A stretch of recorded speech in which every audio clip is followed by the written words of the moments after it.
Rwanda Convention USA igarukanye imbaraga zidasanzwe kuva kuri enye kugeza kuri 6 Nyakanga 2025. Muzaze muri benshi duhurire muri Irving Convention Center i Dallas muri Texas, dusabane n'abandi banyarwanda ndetse n'inshuti z'u Rwanda, abayobozi batandukanye b'igihugu, impuguke mu nzego zitandukanye, tunajya ibicu hamwe n'ibirangirire bya muzika, The Ben, Meddy, Intore Masamba n'abandi benshi cyane. Yandikishe nonaha kuri wa@rwandaconvention.com utazacikanwa n'aya mahirwe y'imboneka rimwe yo gusabana, kujya inama no gupanga imishinga mu rwakubyaye. Mwayiteguriwe na diaspora y'abanyarwanda ya Dallas Fort Worth, iyo muri Amerika muri rusange, ndetse na ambasade y'u Rwanda muri Washington DC. Timikishize igitangazamakuru bita Independent cyasohoye inkuru itangaje yari ifite umutwe uvuga ngo abanyesiyansi bamaze kurema uturobo dutonye cyane tugiye gutangira kujya duterwa tunyujijwe mu rushinge bakadutera mu mubiri wa muntu. Uwo ni wari umutwe w'inkuru ngo abanyesiyansi bakiriye cyangwa se babashije kurema uturobo dutonye cyane tuzajya dushyirwa mu nshinge tugaterwa mu mibiri y'abantu twese abatuye isi. Izindi nkuru bidatinze z'ibindi bitangazamakuru bikomeye nabyo byatangiye kugenda bikora imitwe y'inkuru bisohora inkuru ivuga ngo abaganga bamaze kwakira uturobo dutonya cyane tugiye kujya duterwa mu maraso cyangwa se tugaterwa mu mubiri w'ikiremwa muntu, kugira ngo utwo turobo dutonya tutagaragara twanyuze mu nshinge tujye mu mubiri wacu tubashe kuvura indwara zajyaga zigora abaganga kuvura. Se muri iyo nkuru hirya no hino mu bitangazamakuru bikomeye bakomeje kuvuga ngo ikipe y'abaganga b'abahanga b'abanyesiyansi babashije kurema icyitwa magnetic nanobots, niko batwita ngo ni nanobots, cyangwa se nano murabizi n'akantu gatonye cyane kaba kari munsi santimetero nini cyane irenze nano inshuro nyinshi cyane. Noneho bots, iyo bavuze bots ni nko kuvuga robots, ni nk'irobo n'ubundi. Niyo mpamvu bari babyise utwo tuntu bavumbuye batwise ngo ni nanobots, ni uturobo tunzinye cyane twa tuntu nyine dutonye cyane ku rwego rwo hejuru ku buryo bashobora kudutera mu mubiri wawe ntunabimenye ko twagiyemo. Ngo two nitwo tuntu bagiye kujya batera mu mibiri y'abatuye isi, ngo kugira ngo utwo tuntu tugende tuvure indwara zananiranye, by'umwihariko ngo tugende twice zino seli ziba zarapfuye n'ubundi zidutera kanseri. Wumva aho ndi kugana uyu munsi wa none. Izo nkuru zakomezaga zivuga ngo ayo marobo cyangwa se iyo siyansi n'ubushakashatsi bamaze kugeraho bigiye kumera nk'ibifunguye imiryango mishya mu isi y'ubuvuzi, aho indwara zajyaga zica abantu abaganga barananiwe zigiye kujya zivurwa n'utwo turobo bazajya badutera mu mubiri tukabana natwo tukaba tuvura indwara tugendana natwo. Ntago ari ukuvuga ngo bazajya bategereza urwara bari bwo bagutera utwo turobo mu mubiri wawe. Utwo turobo dutonye cyane utagira ngo ni ikimashini kuriya wumva irobo, n'akantu kanzinya cyane, niyo mpamvu bakise ngo ni nanobots. Ngo bazajya badutera mu mibiri yacu tubane natwo, utwo turobo tube dukora mu mubiri tutuvura tutwitaho, atari ngombwa ko turwara, tube dukumira indwara nyine tutaranarwara. Indi nkuru nanone yanditswe n'ikindi gitangazamakuru gikomeye muri iyi minsi, nakubwiye ngo inkuru ziri kwandikwa cyangwa se ziri kwandika kuri iki kintu. Indi nkuru yari yanditswe yahawe umutwe witwa ngo Interesting Engineering. Iyo nkuru yo yavugaga umutwe wari wanditseho ngo yitwa ngo umutwe nkuru waravugaga noneho hasi ngo utwo twa nanobots ngo tuzaba turi mu mubiri wa buri muntu wese utuye isi bitarenze umwaka w'2030. Muri make yasigaje imyaka 4 ngo tugere muri icyo gihe. Imyaka 4 n'amezi make cyane. Mu myaka 4 ngo n'amezi make cyane iri imbere, buri muntu wese hafi ya wese utuye isi ngo mu mubiri we cyangwa se mu maraso ye mu mubiri we wose ngo azajya habarimo tuno twa nanobots, tuno turobo dutonya tuzajya tuba turi mu mubiri wawe. Bagomba kutugutera nkuko watewe inkingo, uzi ko watewe urukingo rw'imbasanga uruhinja, uzi ko ngo watewe ngo rw'inkondo y'umura, ibintu nk'ibyo byose n'ibindi byose uzi wagiye uterwa. Ngo none bagiye kudutera uturobo dutonya mu maraso yacu, ngo kandi ibyo ntago bigomba kurenza mu mwaka w'2030. Harabura imyaka 4 yonyine. Abatuye isi bose ngo muzaba mwaramaze guterwa buno burobo mu mibiri yanyu. N'uburobo butonya kugira ngo bubarinde indwara, bukumire nyine ko mwagenda murwara ibirwara byari byarananiye abaganga kubivura. mbega ni nko kubana n'umuganga mu mubiri wawe. Ungira ngo uri kumva icyo kintu, ku buryo umuganga uri mu mubiri wawe azajya abona akarwara gatangiye kuza akakadetectinga, akahita agenda akanakavura gake gake kugira ngo utazarindira kuremba kumwe indwara idukubita hasi ngo ubone kujya kwa muganga. Ngo niko kazi k'utwo turobo dutonya. Iyo ukomeje ugasoma iyo nkuru noneho ukazimanukamo hasi, n'ibitangazamakuru bihambaye ku isi birenze biba bya binyamakuru byizewe. Muri iyo nkuru bikomeza bivugwa ngo ahazaza h'ikiremwa muntu ngo hari mu biganza, cyangwa se urufunguzo rw'ahazaza h'ikiremwa muntu hari mu biganza by'utu turobo dutonya tugiye kujya duterwa mu mibiri yacu nk'uko twatewe n'ibindi byose n'izindi ngingo. Ngo ndetse ngo ukudapfa kw'ikiremwa muntu cyangwa se ubuzima, babyita gute bya bindi tuzahabwa iyo umuntu apfuye ngo agiye mu ijuru, ahabwa ubuzima bw'iteka cyangwa se ubugingo buhoraho. Bakoresha ubugingo buhoraho, ni nko kuvuga ngo ni ubuzima buhoraho butazapfa. Ngo ahazaza h'ikiremwa muntu hagiye gutuma ikiremwa muntu kibona ubugingo buhoraho ku buryo kitazigera cyongera gupfa uko kiboneye ngo umuntu arapfuye, mbega ku buryo umuntu agiye kujya abaho ubuziraherezo. Ngo bino byose ngo bigiye kujya bikorwa n'utu turobo dutonya bagiye gutangira kujya badutera mu nshinge kugira ngo mubone ubugingo buhoraho, apana kuvuga ngo warwaye cyahara akana kariko kose kaguhitanye. Umugabo w'umuvumbuzi ndetse akaba n'umwanditsi w'ibitabo, ndetse bakunze kumwita ngo ni Google Futurist. Uyu mugabo bamwita Ray Kurzweil. Uyu mugabo yaritangarije ubwo yaganiraga na Neil deGrasse, yaritangarije aravuga ngo tuno twa nanobots dutonya bagiye kujya bashyira mu maraso yacu tukabana natwo, ngo tuzatuma ikiremwa muntu kitazongera gupfa. Abo ni abavumbuzi n'abashakashatsi n'abaganga b'inzobere n'ibikomerezwa.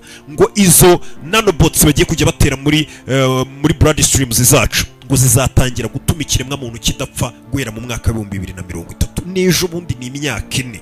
Uyu mugabo yakomeje atangaza, uyu bita ngo ni Kurzweil nkuko namukubwiraga, yakomeje avuga ngo bagiye kujya bohereza izo nanobots mu mibiri yacu ngo zigende zirinde biological system yacu mu rwego rwo kugira ngo tugire ubuzima bwiza kandi ubuzima bw'igihe kirekire kurusha uko umuntu yabitekerezaga. Pana bya bindi twari tubayo tuvuga ngo iyo umuntu agejeje imyaka 70 ngo nahaba yaragerageje ngo 80 noneho ngo wararambye ngo 90 ngo wakabije. Ibyo ngibyo ngo ni ubuzima bugufiya, ngo nibatangira kudutera buno buntu gwera umwaka wa 2030 ngo ikiremwa muntu kizaya kibaho ubuzima bwiza butarwaragurika ngo kandi burebure, handi uzajya usanga umuntu yakubise nk'imyaka 300 kuzamura nka babandi mujya musoma muri Bibiliya ba Enoke n'abandi.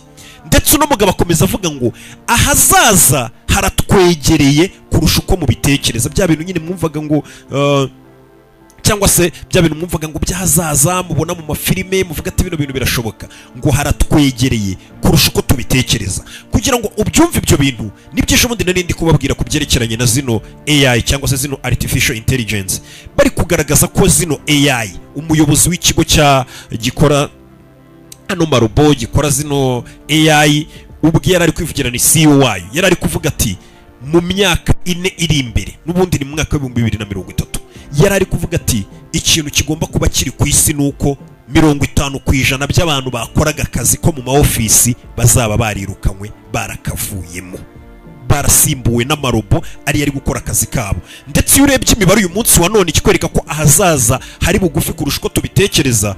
Ubu tuvuga na 14% by'abatuye isi bose muri rusange bamaze kubura akazi, basimbuwe n'amarobo cyangwa se basimbuwe n'amamashini, basimbuwe na artificial intelligence. Ari byo usanga abantu bakoraga akazi, kano kazi mubona hano muri gukora, ugasanga abana mushara kuba muziranye n'inshuti zanyu, mushara kuba muza abana bakora ku ma call center birirwa bitaba amatelefone, uhamagara imodoka z'amataxi nashaka kuvuga ntago ziranyishyura, ugasanga urayihamagaye imodoka witabwe n'umwana w'umukobwa cyangwa umuhungu arakubwira alo tubafashe iki muri hehe tuboherereza imodoka, utuntu ngutwo two ma call center n'ibindi. Ibyo ngibyo bikorwa n'amarobo bundi mu bihugu byateye imbere, kuko ayo marobo ntananirwa, akora igihe cyose, ntago ari wa wundi uvuga ngo narwaye ngiye gukora ibi nibi, kandi agakora ku kazi neza no kurusha ikiremwa muntu wenda kikaza kije gusayidira. Ibyo ngibyo bikahita bihuza n'ijambo nari nsomye muri iyi nkuru ari naho tugiye kugaruka rivuga ngo ahazaza hari bugufi kurusha uko tubitekereza. Utuzi tugera kuri 14% tw'abatuye isi iyo tubaza usanga abantu bari muri miliyoni zigera muri 200 ku isi bamaze gukurwa mu kazi cyangwa se bakagabanyirizwa amasaha bakoraga kugira ngo akazi gasigaye gakorwe na artificial intelligence, zino AI muri kubona muri kano kanya. Uyu mu CEO yakomeje asobanura avuga ngo mu mwaka wa 2030 50% y'abantu bakoraga mu maofisi baraza kugenda bava mu kazi burundu basubire mu ngo zabo kwiyicarira, ngo kandi ibyo bizafasha isi gutera imbere, ngo bitume n'ubukungu bwa buri gihugu umuntu yabagamo bwiyongera. By'umwihariko akazi k'abantu bagomba kugenda abantu bagomba gukurwa mu kazi vuba vuba kurusha abandi naba ngaba ngo bakora mu office. Babana ubusanga umwana yarize primaire gardienne nziza wishyura amafaranga meza, agiye kaminuza wishyura amafaranga meza, umwana wanjye nagiye no kwiga hanze noneho kugira ngo nawe azakore muri za office zihambaye azaba atanga serivisi nziza, ariko yagera mu kazi niyo myaka n'amafaranga amushoyemo bagahita bamubwira ngo hano hari imashini AI ziri gukora akazi neza kukurusha, genda witahire mu rugo, leta hari udufaranga izajya kugenera two kubaho, ariko akazi kihute n'iterambere ry'igihugu kihute. Nuko nguko ngo biri kugenda. Kugira ngo unabyumve neza rigama mashini ukuntu akura abantu mu kazi, nubitekereze nk'ibintu biri kure mu mutwe wawe. None se kera ntago uzi ko habagaho ikintu bita abakomvayeri, babaga ari benshi pe, ariko uyu munsi wa none basimbuwe n'imashini. Imashini irakwishyuza ugashyiraho ikarita ikamenya ko ikuraho make, ikaba yanakongereraho amafaranga mu gihe washiriwe. Ibyo byose ni imashini bikora. Nk'abo ngabo muri rusange n'urugero rwiza, amamashini yabakuye mu kazi, kandi ko kayo mashini yatumye iterambere ryihuta. Nyine urebye ubona na serivisi yihuta cyane. N'ubundi uzajya usimburwa n'imashini babikwereka ko ikurusha akazi no gutanga umusaruro mwiza cyane kurusha w'igihugu. Twigarukire kuri ano marobo yacu rero agiye kudusimbura, cyangwa se agiye gushyirwa mu mubiri wacu kugira ngo aturinde gupfa. Impamvu iki kiganiro turi kukiganira muri kano kanya ntago ari ugushaka kugaragaza ko tekinoloji ari mbi. Nimba ko bari gukora uturobo bazashyira mu mibiri y'abantu kugira ngo abantu babeho ubuzima burebure, barambe, ntibazajye bapfa, umuntu ajya apfa byagoranye, ari hahandi nyine nk'impanuka igukubise ukarangira. Ibyo ngibyo bizaba bitunguranye, ariko ntago ari kwa kundi ngo umuntu ngo yakuze ngo arapfuye, ngo yarwaye arapfuye, ngo kanseri yaje. Ibyo byose buno burobo bagiye gushyira mu mibiri yacu bizajya bibasha kubuhagarika. Urumva ni ikintu cyiza pe, ni tekinoloji abantu bari kugenda bavumbura ibintu. Ariko nanone tugarutse tukabihuza none na rya jambo ry'Imana cyangwa se na ya Bibiliya, ibyo bita bikwereka ko uyu munsi wa none isi ahantu igeze, tekinoloji iri kwihuta cyane, ubwenge bw'ikiremwa muntu buri kwihuta cyane, abantu bafite amatsiko, bafite ubwenge bwinshi, bari kuvumbura ibintu byinshi bihambaye cyane, ukabona ko ikiremwa muntu cyagwije ubwenge.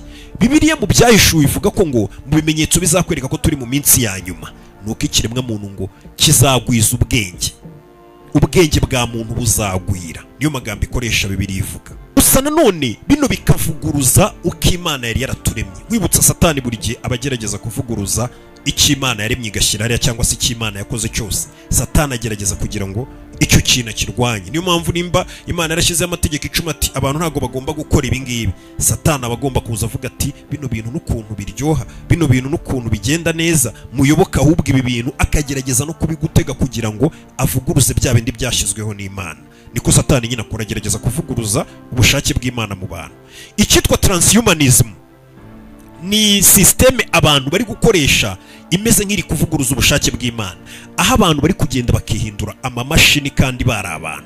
Umuntu akavuga ati akaboko kanjye rero ngewe hari ukuntu kadakora ibintu byinshi, munkasa amaboko mukanshyiramo amaboko y'ibyuma mukayahuza n'umubiri wanjye, mukarenzaho umubiri n'iki, nkajya mbasha gutayipinga vuba vuba no gukora utundi tuntu no guterura ibintu biremereye n'iki, ku buryo usanga umuntu hari ingingo nyinshi muri we n'umubiri we zagiye zigirwa ibyuma kandi ku bushake yari umuntu. Apana kwa kundi uvuga ngo ucitse akaguru wenda ngo bagushyizeho insimburangingo. Uya hari icyitwa transhumanism kiri kuba, ati ni ya nyayo kandi iri kuba uyu munsi wa none tuvugana, ikaba iri mu bushake bwo kugira ngo bahinyuze Imana yaremye umuntu ajya abaho igihe nikigera apfe. Ariko ugasanga umuntu atangiye gufata igice cye, atangiye kucyambika ibyuma, mbega atangiye kuba noneho nk'ikindi kintu, nk'ikirobo, nk'ikimashini kitagira ama emotion, kitagira amarangamutima. Tayari ni kwa kuvuguruza ikiremwa cyiza cyane Imana yitondeye ikabumba, ikagifatira umwanya, ikagishyira hariya ati turemye umuntu mu ishusho yacu. Kandi abantu ibyo ngibyo babyumva vuba. Ariko ubundi reka nkubaze ko bavuga ati urabona bino bya microchip bagiye gutangira kujya bazana, hari naho byatangiye kuza ku buryo umuntu bamushyiramo ka chip mu mubiri we azajya akoresha ku buryo mu guhaha, mu kugura ibintu ari gukoresha.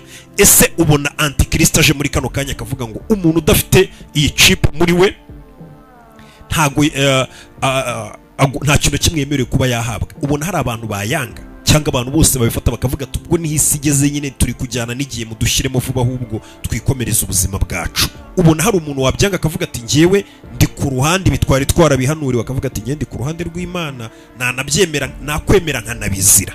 Abo bantu hari abo ubona iyo unyujije amaso muri sosiyete, cyangwa bose bavuga ati ubwo nyine niko bigezweho, niko isi yose yemeje muzana ubwo tugire vuba twihute. Igisubizo urakima muri komedi. Uyu munsi wa none iyo urebye abantu bari kwishingikiriza icyitwa AI kurusha ikindi icyo ari cyo cyose. Bari kwishingikiriza ChatGPT, bari kwishingikiriza ibi bimashini na tekinoloji igezweho, ku buryo abasesenguzi bavuga ngo mu myaka mikiri imbere abantu bazajya baba bameze nk'aho basenga amamashini cyangwa se basenga ikoranabuhanga. Gusenga ikoranabuhanga si ukundi, so kuvuga ngo umuntu azagenda yikubita imbere y'ikoranabuhanga izo za artificial intelligence n'ibiki byose ngo arisenga riramye, oya, ahubwo nuko umuntu azajya abaho yumva ko ubuzima bwe ibisubizo byose ikigomba kugenda neza mu buzima bwe icyananiye ayo mamashini na tekinoloji nta wundi n'umwe wagishobora. Noneho ibyiringiro babikure ku Mana, tayari icyo gihe umeze nkaho uri gusenga tekinoloji kandi niho biri kugana. Umuntu wese akubwira ati we nimba utangiye kuzana ibintu byo kwizera wasaze, twe tureba fact, turi abanyesiyanse, tureba siyansi byigaragaza ni ukuri, umuganga yavuze iki, ibimenyetso byagaragaje iki, ni iki gihari, mbega ku buryo utabwira umuntu ibintu bijyanye n'imyizerere. Niho hantu turi kugana. Ibi ngibi iyo ubirebye ahantu isi igeze bihita bikwereka bya bimenyetso byose bivuga ngo mu minsi ya nyuma ubwenge bwa muntu buzagwira. Waba ufite Bibiliya hafi ukahita usoma muri Petero wa mbere 4:7 ahanditse ngo iherezo rya byose riri bugufi, nuko mugira ubwenge mwirinde ibisindisha, mubone uko mugira umwete wo gusenga kandi mube maso. Urumva neza uyu murongo Petero atangira avuga ngo, cyangwa se umurongo dusomye muri Petero utangira uvuga ngo kuko iherezo rya byose riri bugufi, cyangwa se kuko rigeze. Muri make iherezo rya byose. Impamvu ibi byose tuba turi kubiganira ni ukubera ko bimeze neza neza nkaho biri kutuganisha ku mpera z'isi cyangwa se mu kurangira ku isi. Nureba muri Bibiliya haranditse ngo ahazaza hagiye kuza ifarasi y'umutuku, cyangwa se ifarasi ifite ibara ry'umutukutuku, ibara ry'amaraso. Uzaba atwaye iyo farasi ayicayeho azahabwa imbaraga zidasanzwe. Uzaba atwaye iyo farasi y'umutuku ngo azahabwa ubushobozi n'imbaraga n'inkota, ngo kugira ngo iyi si yacu ayambure amahoro aburi ku isi yacu burundu.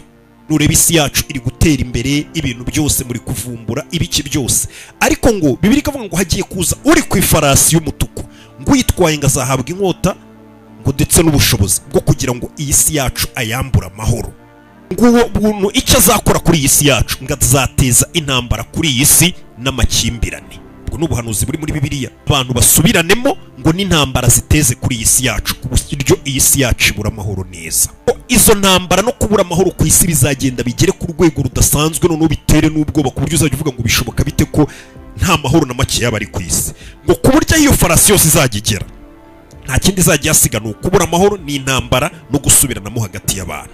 Abantu bazasubiranamo, ibihugu bicikemo ibice, uburyo ngiyo uzajya ureba ukabona ntabwo ari za ntambara zisanzwe wigeze ubona cyangwa uzi, ahubwo ukajya ubona ni intambara wagira ngo zirimo nk'ibindi bibaraga by'imyuka utamenya, bitewe n'uburyo izo ntambara zajya ziba ziri ku rwego rwo hejuru cyane. Banatekereza neza, wareba abantu bari kurwana ukavuga ati bano bantu bari gupfa iki ku buryo bigera kuri uru rwego, bikagucanga. Subiza amaso inyuma mu ntambara zose ziri kugenda ziba hirya no hino ku isi, n'amavideo wirirwa ubona hirya no hino ku isi, ibyo bintu uratangira gusa nk'ugenda ubibonamo gake gake. Uwo uri ku ifarasi y'umutuku nk'uko yahanuwe agiye kuza, ngo kandi naza isi ntabwo izongera kumera nk'uko isi yari imeze. Ibyo ngibyo biri mu byahishuwe, aho nawe wagenda ukabyisomera 6 guhera kuri 6 igice cya 6 umurongo wa 4 gukomeza. Ikindi mu byahishuwe yakomeza avuga ngo mu minsi ya nyuma ngo hazabaho intambara n'ibihuha by'intambara. Uyu munsi wa none ufunguye aho ukura amakuru yawe ukareba muri kano kanya, isi yose iri kwibaza ngo ese haba hagiye kuba intambara y'isi ya 3 bitewe n'uko utu drone twa Ukraine twagiye guturitsa intwaro z'Uburusiya muri kano kanya, byaba bigiye guteza intambara y'ibitwaro bya kirimbuzi. Nibyo bibazo ubusanga hirya no hino mu nkuru abantu bari kwibaza. Niyo ugiye kuri ya channel yanyu ariyo ya Rock Entertainment usanga inkuru z'intambara ziba ziri kuvugwa hirya no hino na zari nyinshi cyane. Ubwo nuhava ukajya kuri bya bitangazamakuru bindi bikomeye no hirya no hino ku isi, wacana televiziyo yawe aho wajya hose ni inkuru z'intambara n'ubwoba bw'uko intambara y'isi ya 3 yabigiye kuba ziba ziri kuvugwa. aho n'abayobozi ubwabo baterana amagambo gato umwe akamubwira ngo nyamara urashaka ko duteza intambara y'isi ya gatatu. ngira ngo ibyo njya mbibabwira mujye mubibona. Ubushakashatsi buheruka gukorwa bwemeje ko ngo abanyaburayi benshi n'abanyamerika benshi bemeza ko intambara y'isi ya gatatu igomba kuba nta kigomba kuyihagarika. Umuryango wa Croix Rouge mu mwaka ushize hari mu kwezi kwa 12 tugiye kwinjira muri uyu mwaka, umuryango wa Croix Rouge wasohoye raporo ivuga ngo hirya no hino ku isi hari gusubiranamo impande zigera ku 120. Ibaza ubwo habariwemo ibihugu, habariwemo amoko, habariwemo imiryango, abatavuga rumwe bagiye batandukanye, amashyaka bagera ku 120 hirya no hino ku isi bari gusubiranamo, bari mu ntambara kandi zikoresheje intwaro. Urumva ubwo bwinshi. Ibyo bikakwereka ko uko gusubiranamo nawe makimbirane n'izi ntambara zose muri kubona, abenshi n'abasenga babona ko hari undi mwuka uzihisha inyuma, cyangwa se hari izindi mbaraga z'undi mwuka uzihisha inyuma bitewe n'ibihe turi kugenda tuganamo, kandi byari byarahanuwe nubwo abantu babyima amaso, ariko biriya bihe urebye uyu munsi wa none nibyo turi kwegera. Ari byo na wa munyesiyansi yatubwiye ngo ahazaza haratwegereye kurusha uko tubitekereza. Hari ibintu uvuga ngo ni ibintu bizaba kera, ngirimbuka ry'isi cyangwa se ngo kurangira, ngo ibihe by'imeruka biteguza imeruka biri kure, ariko ngo ahazaza haratwegereye kurusha uko tubitekereza. Uyu munsi wa none urebye abantu bose batuye isi bafite ubwoba bitewe n'igihugu barimo, kuko umuntu aracana televiziyo akabona ngo intambara igiye kugera ku muryango wawe, ngo byagenze uko, ngo igihugu cyawe kiri gusubiranamo n'iki, ngo bimeze uko. Abantu bafite ubwoba. Cyangwa se wafungura televiziyo cyangwa wareba amakuru, umwuzure uhitanye abantu, umutingito uhitanye abantu. Ubuyapani ubu tuvugana bari kwitegura ngo umutingito uri ku rwego rwo hejuru ugiye kuza ukarimbura ibintu ukamara abantu. Ibyo byose birunga ngo bigiye kuruka. Niyo makuru tuba turi kubona hirya no hino, biba biteye ubwoba. Ikindi kintu giteye ubwoba no kurusha none izo ntambara, abahanga mu kwanariza ibijyanye n'ubukungu bari kuvuga ngo ubukungu bw'isi bugiye kwikubita hasi ku gipimo kitigeze kibaho na mbere. Wakubitiro ikikubwira ngo abatuyoboye hirya no hino ku isi bayoboye mu bushakashatsi bakaza bakubwira ngo 50% by'akazi abatuye isi mwakoraga mugiye kukabura, ako kazi kagiye gusigara gakorwa n'amamashini, kagiye gukorwa n'amarobo.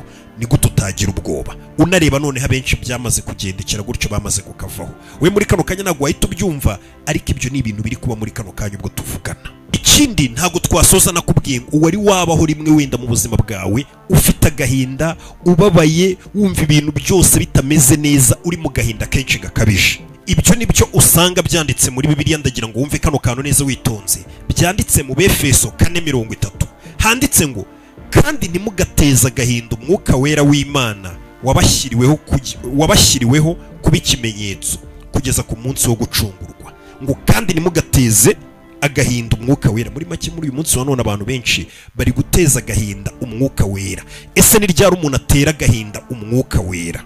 Ikintu cya mbere ngo gitera agahinda hano muri Bibiliya bavugaga umwuka wera, ukababaza umwuka wera, ngo ni cya gihe uba ubizi kuri kuba mu cyaha, uri gukora icyaha, ukabikora ubizi, ugakomeza ukakibamo, ukirengagiza ijwi ry'umwuka wera riba rikubwira ati nyamara ibi bintu urimo ntabwo ari sawa. Kandi iryo jwi abantu benshi bararigira, cyangwa se abantu bose bararigira, kuba ubizi kuri gukora ikintu kibi ariko ugakomeza ukakibamo, ukirengagiza rya jwi ry'umwuka wera rikubwira ngo icuze uve muri ibi bintu, kuko ibi bintu ntawe bikuganisha, ukabyirengagiza ugakomeza ukabibamo. Ibyo bintu ngo bigenda byirukana rya jwi ry'umwuka wera muri weho, kandi ngo icyo ni ikintu kibi cyane kuri buri muntu witwa ko ari umukristo. Rero ngo uko umuntu agenda akora icyaha cyane, ngo umutima we uragenda ugakomera, ugakomeza kwamagana no kwirukana ijwi ry'umwuka wera no kurisuzugura, ku buryo umutima ugenda ukamera nk'ibuye mu cyaha. Cyo ngo ni ikintu cya mbere gitera agahinda hano bavugaga mu Befeso, gitera agahinda umwuka wera.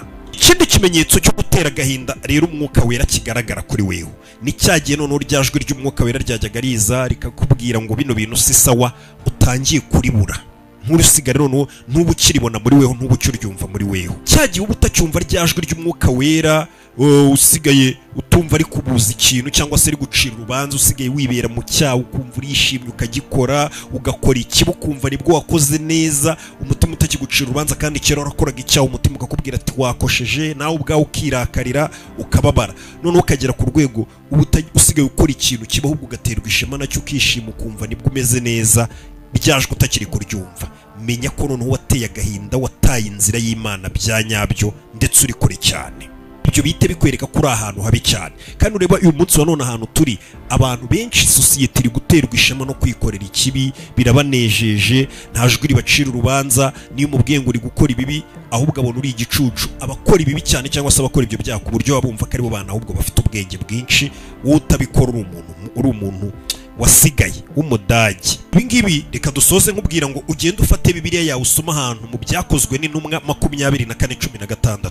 Ni ahantu handitse ngo nicyo gituma mparanira kugira umutima utandega ikibi imbere y'Imana n'imbere y'abantu iminsi yose, yaba bandeba abantu yaba batandeba, ngo mirimbanira kugira umutima utandega ikibi mbikoreye Imana, yaba imbere y'abantu yaba n'imbere y'Imana, umutima ntubu nshinja ikintu, ku buryo abantu bumva ko kuba umuntu yagira icyo gushinja nta kibazo, umutima ntukibacira urubanza, ariko cyangwa se ukabacira urubanza bakanabyirengagiza. Giye dusoma uno murongo, wibuke gukora subscribe, igitekerezo cyawe cyangwa se inyunganizi yose watanga ku byerekeranye n'ijambo ry'Imana. Uyu munsi abantu baraza kubisoma kandi naje gusanga muzi n'ijambo ry'Imana cyane. Mujye mujya muri comment muriganire, tuganire, mufashanye, mwungurana ibintu bizima, apana bya bindi ubusanga biri ku bindi biganiro wenda abantu bavuga nabi, bamwe batashimye barakaye.